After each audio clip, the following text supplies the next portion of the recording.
Cyril Pellevat, bonjour. Bonjour. Merci d'être venu dans notre studio. Je rappelle à nos auditeurs que vous êtes sénateur de la Haute-Savoie et que vous êtes, si je ne m'abuse, sous l'étiquette des Républicains. Tout à fait. C'est exact. Hein. C'est juste. Jusque-là, c'est exact. Alors, vous êtes ici en Israël dans le cadre d'une visite avec une dizaine de jeunes sénateurs israéliens, de jeunes sénateurs français qui sont venus en Israël à l'invitation d'Elnet. Et la première question que je voudrais vous poser, vous êtes déjà venu en Israël ? Oui, alors moi, c'est la deuxième fois que je viens en Israël et c'est la deuxième année consécutive. C'est la deuxième année consécutive. Alors, tout d'abord, une première réaction. Vous avez eu peut-être le temps de découvrir le pays et de vous mettre, on va dire, au diapason de ce qui se passe ici, du conflit, de toutes les problématiques. Quel est le sentiment que vous avez par rapport à celui que vous aviez avant de venir ici en Israël ? Écoutez, je pense que d'une manière générale, et c'est aussi le but de la délégation qui est en train d'être menée aujourd'hui, c'est que par rapport à ce qui se passe dans cette partie du monde, on a des médias peut-être français qui ne sont pas forcément objectifs. Et la volonté que nous avions à venir ici, c'était de découvrir l'ensemble des acteurs et de discuter pour se faire quelque part notre propre opinion. Alors justement, cette opinion, elle a changé. Votre opinion a changé après votre premier voyage en Israël ? Elle s'est modifiée ? Elle s'est modelée ? Oui. Alors, donc, le premier déplacement que j'ai eu l'occasion de faire, c'était dans le cadre du développement durable, donc, ce qui était un peu différent du déplacement qu'on va faire pendant ces quelques jours donc, sur l'aspect sécuritaire. Mais bien évidemment, on voit que l'aspect binaire qui est présenté est complètement différent des réalités que l'on peut voir notamment à Jérusalem. Que les choses sont plus complexes. Que les choses sont plus complexes, oui. Comme par exemple, qu'est-ce qui vous a impressionné, en tout cas lors de votre premier séjour ? Qu'est-ce qui vous avait marqué particulièrement ? Moi, c'était plutôt les implications. Donc, quand on voit Jérusalem-Est, Jérusalem-Ouest, et puis par rapport aux musulmans israéliens, musulmans palestiniens, et comment les implications sont faites, comment quelque part les architectures, l'aménagement du territoire est également fait, les imbrications au sein des territoires, comme quoi c'est pas si facile. Entre les différents pouvoirs, c'est-à-dire les municipaux, les pouvoirs locaux, régionaux et nationaux ? Non, principalement sur les implantations des personnes au sein au sein de Jérusalem. Ah d'accord, ok. Alors, la question que l'on se pose, c'est donc la réalité. Lorsqu'on la voit sur le terrain, elle est différente. Est-ce que vous avez le sentiment, par exemple, lorsque vous retournez au Sénat, que le fait que vous soyez venu, que vous ayez visité, que vous soyez venu sur le terrain, ça vous donne une sorte d'atout par rapport à d'autres confrères, d'autres collègues qui n'ont pas visité, avec lesquels vous pouvez discuter de manière plus solide, on va dire ? Oui, bien sûr. Parce que c'est vrai qu'on a aujourd'hui énormément de personnes. On a un groupe aujourd'hui, les Républicains, qui est majoritaire au Sénat, qui est différent de l'Assemblée nationale. Et on va dire qu'il y a des opinions beaucoup plus favorables aujourd'hui à Israël. Mais dans un certain cadre, il est vrai qu'on a certains de nos collègues qui ont leurs idées complètement faites et qui ont du mal à se détacher de ce qu'ils peuvent entendre ou de ce qu'ils peuvent lire, notamment dans la presse française, et quelquefois des presses qui ne sont pas forcément objectives.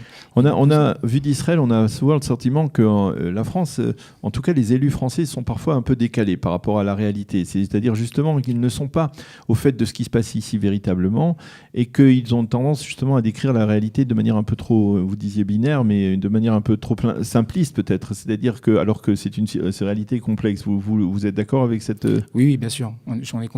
Là-dessus, je suis complètement d'accord. Et c'est pour ça que la dernière fois, je suis venu, donc l'année dernière, 4 jours, et j'avais vraiment envie de revenir pour explorer un peu plus les thématiques, et notamment sur les aspects sécuritaires et un peu plus sur l'aspect politique. Alors, lorsque l'on parle de sénateurs, on a souvent l'impression que les sénateurs au Sénat siègent, on va dire, les personnes qui ont eu une belle carrière, que ce soit sur le plan politique ou dans d'autres domaines, qui sont presque en fin de carrière. Vous êtes jeune, vous avez 37 ans, si je m'abuse, vous êtes un jeune sénateur, et je comprends dans la délégation d'Elnet, il y a plusieurs jeunes sénateurs, c'est une délégation de jeunes sénateurs. C'est nouveau que les sénateurs, que les jeunes veuillent briguer un poste au Sénat, et pourquoi ? Écoutez, je pense que déjà, d'un point de vue de la loi, jusqu'en 2014, pour être sénateur, il fallait avoir 35 ans. Donc il y a eu une modification qui a été faite, où maintenant on peut l'être depuis l'âge de 24 ans. Et il est vrai que depuis 2014-2017, il y a eu un fort renouvellement au niveau du Sénat. Et quelque part, il y avait une attente d'avoir de nouvelles têtes et d'avoir des jeunes qui puissent apporter aussi une autre vision. On a vu que maintenant, on a un équilibre qui est quand même relativement bien au niveau du Sénat. Et c'était aussi, quelque part, en 2014, on était un peu précurseur par rapport à ce qui s'est passé à l'Assemblée nationale, je vous dis, avec des personnes un peu plus jeunes, de nouvelles idées. Pour nos auditeurs sénateurs qui ne suivent pas de près, on va dire, la politique française, quelle est la responsabilité d'un sénateur? Comment elle s'inscrit par rapport à un député? Alors écoutez, on a exactement les mêmes prérogatives qu'un député, c'est-à-dire proposer des textes de loi, voter la loi et contrôler l'action du gouvernement. Après, on a un système de lecture, première lecture, deuxième lecture, commission mixte paritaire, et si à la fin des textes on ne se met pas d'accord, les députés ont le dernier mot, mais ça arrive très peu souvent. Alors, c'est-à-dire, un sénateur peut proposer une loi comme un député? Oui, bien sûr, exactement. Et cette loi doit aussi être validée par l'Assemblée nationale, par ailleurs? Tout à fait. Alors nous... C'est-à-dire il y a deux chambres qui ont les mêmes prérogatives quasiment? Oui, on a exactement les mêmes... Parce qu'on a toujours l'impression qu'en fait, le Sénat ne fait que valider des projets de loi qui ont été votés par l'Assemblée nationale. Oui, alors ça, c'est vrai qu'on lutte contre cette image un peu obsolète en disant finalement les sénateurs, vous faites que valider ce que font les députés, mais il y a des textes, notamment tout ce qui touche les collectivités territoriales, qui viennent en première lecture au niveau du Sénat. Et par contre, tous les textes passent au Sénat, que ce soit en première lecture, bien évidemment. Alors, je reviens à Israël. Qu'est-ce que vous attendez de ce voyage aujourd'hui, de ces quelques jours en Israël? Écoutez, je pense que depuis les dernières années, on a connu en France toute une série d'attentats et on a vu qu'on n'était pas forcément préparé, aussi bien que ce soit au niveau des services de renseignement que de la part de la population. Et je pense que le modèle israélien et ce qui a été fait depuis des décennies ici est un exemple. Et c'est pour ça que j'ai voulu, avec la délégation qui m'accompagne, qui est une délégation vraiment hétéroclite, on a aussi bien des personnes qui viennent de la commission, comme moi, développement durable, aménagement du territoire, que de la commission de la défense, que des affaires sociales, voir un peu quel était le modèle, qu'est-ce qui marchait bien en termes de sécurité, le service militaire, les vecteurs d'intégration. Et derrière, on a aussi tout un panel qui va être sur la cybersécurité. Est-ce que vous avez le sentiment qu'en France aujourd'hui, après le pic, le paroxysme on va dire, traumatisant de 2015, des attentats, de Charlie, du Bataclan, eh bien, on est un peu redescendu quelque part au niveau de la vigilance face à la menace terroriste? Et qu'il faut maintenir cette flamme de la lutte contre le terrorisme toujours vivace? Bien sûr. Je pense qu'on n'a pas été suffisamment attentif au début. Après, on a eu les vagues de terrorisme. On est monté en état d'urgence. Après, on a changé des textes de loi, donc avec des lois sur le renseignement. On a mis certains éléments de l'état d'urgence dans la loi, on va dire, ordinaire. Mais par contre, on voit qu'il faut être attentif et que c'est un rôle de tout instant. Et je pense que là, peut-être qu'on se laisse un peu aller parce qu'on a un peu moins en ce moment. Et la volonté, c'est vraiment, je vous dis, dans ce cadre de ce déplacement, de voir ce qui est fait parce que vous avez une société aujourd'hui qui est... Quand on dit voir ce qui est fait, ça veut dire, par exemple, dans le cadre de votre département, de la Haute-Savoie, d'essayer de voir comment on peut prendre des mesures pour lutter contre des menaces sécuritaires, c'est cela? Oui, bien évidemment, surtout que moi en plus j'appartiens dans un département qui est la Haute-Savoie, qui est frontière avec la Suisse, avec l'Italie, donc clairement sur les contrôles aux frontières, les transferts d'informations, il y a des choses qui sont importantes. Et typiquement, moi jusqu'en 2017, j'étais président du groupe d'amitié France-Suisse et on avait eu quelques difficultés entre les polices françaises et suisses, à savoir que la France ne fournissait pas les informations d'état judiciaire des personnes qui travaillaient côté suisse. Donc, et comme en Haute-Savoie, on a un actif sur 4 qui travaille côté Genève, c'est vrai que ça posait des difficultés, notamment au sein de l'aéroport international de Genève. Et là, on a réussi donc il y a des possibilités de transposer en fait une certaine réalité sécuritaire, ou en tout cas des moyens de lutter contre des menaces sécuritaires, même dans des régions, on va dire, aussi éloignées de Paris que la Haute-Savoie et... Vous savez, aujourd'hui, la lutte contre le terrorisme, elle est partout, parce qu'on parle de Paris, mais moi, si je prends mon département de la Haute-Savoie, on a aussi des gros foyers qui entraînent et où on a une partie d'embrigadement qui peuvent se faire.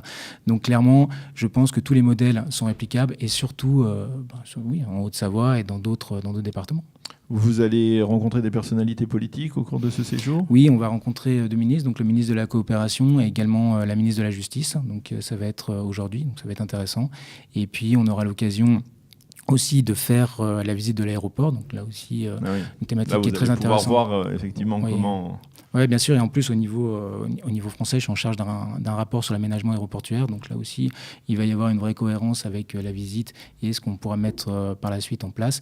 Et on a également la participation au festival de Tel Aviv, donc notamment sur la partie start-up et après des rencontres dans le cadre de la cybersécurité.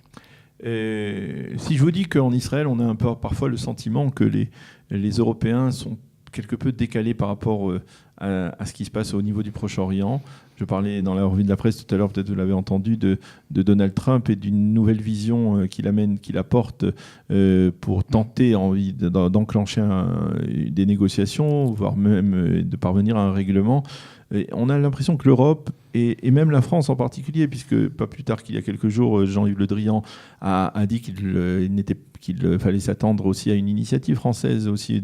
La France voulait jouer un rôle, c'est une formule qui est récurrente lorsqu'il s'agit du règlement du conflit israélo-palestinien. Vous avez le sentiment que la France n'est pas un peu déphasée par rapport à la réalité, qu'elle n'a pas encore, on va dire, changé de disquette par rapport à ce qui se passe aujourd'hui, alors que le Proche-Orient a totalement changé au cours des 10 dernières années. Oui. Écoutez, ça je peux que confirmer, hein. Je vous le dis, que ce soit aussi bien dans l'opinion publique que dans l'opinion politique, on a beaucoup de personnes qui parlent de choses qu'ils n'ont pas forcément vues et qui ne connaissent pas la réalité. Moi, c'est vrai que j'ai eu l'occasion d'aller dans plusieurs pays de ce territoire, donc notamment la Jordanie et également le Liban. On voit que les choses bougent, on voit qu'on ne peut pas se faire une opinion du jour au lendemain. Il faut quand même venir régulièrement et voir ce qui se passe, discuter avec les différents acteurs. Est-ce qu'on comprend par exemple ce qu'a dit le conseiller de Donald Trump, que finalement, aujourd'hui, on ne peut pas dire que le conflit israélo-palestinien, c'est la cause de tous les problèmes au Proche-Orient ? Non, bien sûr que non. Parce que c'était une image qui demeurait il y a encore récemment pour des leaders français. On réglait le conflit israélo-palestinien, on réglait tous les problèmes du Proche-Orient. Oui, mais c'est un peu, je vous dis, c'est un peu le problème qu'on a en France avec beaucoup de politiques, c'est qu'il reste beaucoup en France et qu'il n'y a pas suffisamment de déplacements dans les autres États et qui se font une vision qui est clairement binaire. Donc il n'y a rien de mieux que de venir sur le terrain. Oui, bien évidemment, et c'est pour ça qu'avec le groupe sur lequel j'appartiens, l'idée c'est de se déplacer une fois par année, de voir les réalités du terrain pour se faire une opinion qui soit la plus objective possible et même de rencontrer différents intervenants. C'est vrai qu'hier soir, on a eu l'occasion de faire un dîner avec 2 intervenants en sciences politiques, donc avec des personnes qui n'avaient pas forcément la même vision sur les différents événements. Donc c'est intéressant, ça nous permet aussi de se forger notre propre opinion. Eh bien, Cyril Pellevat, merci beaucoup d'être venu dans notre studio pour nous expliquer votre avis, votre perception de ce qui se passe ici, tel que vous la ressentez. Merci beaucoup et bonne chance dans ce nouveau voyage en Israël. Bonne continuation dans vos actions aussi en Haute-Savoie. Merci et à bientôt.